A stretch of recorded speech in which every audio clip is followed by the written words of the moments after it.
Tuani quicker in second place. The gap only 2.2 seconds between the first three. Speed's just taking a lap or two just to get into the swing of things here. Pasqualini is still four. Caspani, Ongoli, Putnam waiting for him to come through. Did Anderson just have a word with the bank there? Wedditch is next, then Zanato.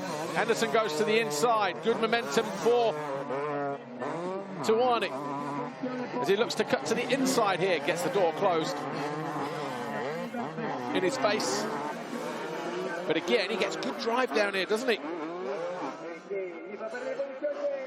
And he is alongside, and he takes over the lead, nudges Anderson wide. He tries to cut back to the inside.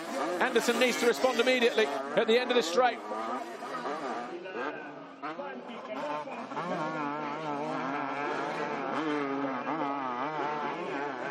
Good aggressive riding that from the number 3, Federico Tuani, already starting to put distance between himself and the number 60 of Anderson.